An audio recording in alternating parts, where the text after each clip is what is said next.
Hello everyone, this is Sherif and you're watching or listening to Sherif Sociology Spotlight, where we talk about life, society and about ourselves.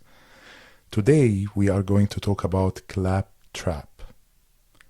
In the 1930s, in one of the conferences in the former Soviet Union, a conference that was held by the Soviet Communist Party at that time, at the conclusion of the conference there was a tribute paid to Stalin. So people had to respect that. Everyone in the conference, they stood up and they started to clap for 3 minutes, 4 minutes, 5 minutes. The applause was storming the whole conference room like crazy, and it would never stop. People kept clapping until their hands started to ache. They felt pain in their arms, pain in their shoulders, but they wouldn't stop. No one dares to stop.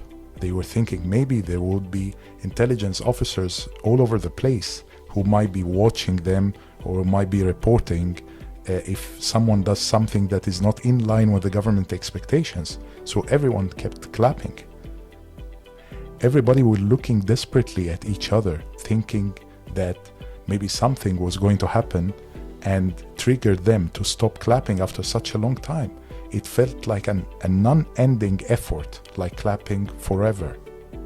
After 11 minutes, the director of the paper factory decided to stop clapping and he sat down on his seat. And that was it. That was the sign, the trigger that made everyone else follow. So all of the others, they stopped clapping and they sat down. Later that night, something happened.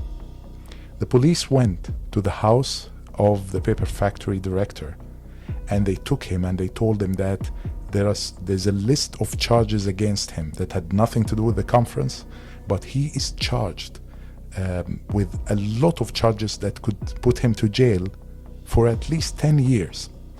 They interrogated him, and at the end of the interrogation they brought him a document with all his statements, and while he was signing the document, one of the police officers came close to him and whispered in his ears, telling him, never ever be the first to stop clapping. So what's the story of clapping and how it is connected to public speaking? An interesting study was made by a British academic and an expert in political speeches and public speaking. His name was Max Atkinson, and he came to understand this phenomenon of claptrap. He made this study by recording and analyzing a large number of speeches conducted by politicians all over the world, and he came to find out about this phenomenon. In a group, people usually coordinate what they do together. So if you are part of an audience, if people clap, you tend to do the same, and if people stop, you tend to stop as well. This is also linked to the conformity to the group that we discussed in previous episodes. Clapping is usually a sign of approval. What happens in a public speaking platform, if someone is presenting something, usually the audience shows either signs of approval or signs of disapproval to what is being said, and clapping is supposed to be a sign of approval most of the time. There are other signs that the audience shows as well, such as booing or cheering. The intensity of the applause has a pattern. It starts at a point and then it goes up, then lasts for about 6 seconds, after which it starts to fade away again. So in total, clapping lasts for about 7 to 8 seconds. As per Atkinson, there is no scientific reason for this. It's like an unwritten rule. Sociology explains the difference between public speaking and a normal conversation between two persons.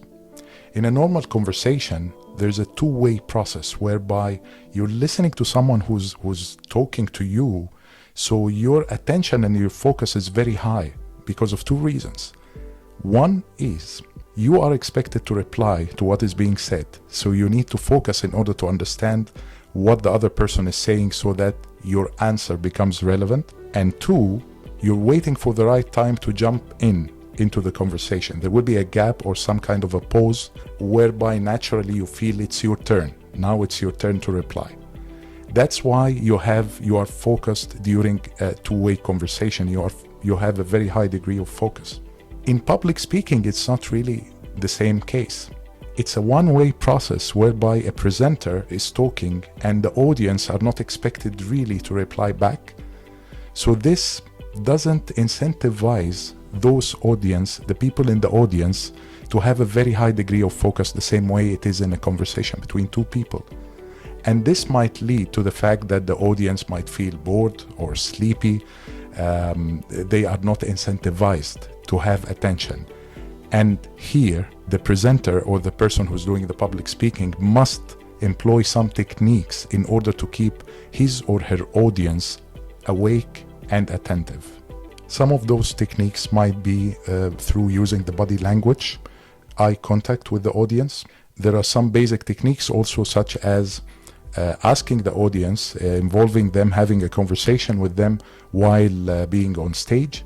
Sometimes encouraging questions can also raise some energy and makes the audience awake, since they are expected to follow if they are going to be asked questions and become part of the conversation. It's a very important job to keep people engaged, rather than having them not really focused during a presentation or during public speaking, because it's very possible that they get bored and sleepy, especially if the presentation is too long, or if they lose interest because they don't really understand what is being said. Sometimes they lose the point, they miss the point, and they don't understand, or they get confused about what is being said, and when they don't get it, they lose their interest. That's why it's an important job by the speaker or by the presenter to make sure that people are kept attentive and they are kept focused on the presentation. In a presentation, as a presenter, how do you make an assessment for the degree of focus of your audience? What are the techniques that you can use to ensure that the audience doesn't get bored or sleepy and that you are catching their full attention? If you were among audience, how would you maintain your own focus in a long presentation or a long public speech? That's where we leave you, shining our spotlight on these questions. Looking forward to talking to you soon. Thank you.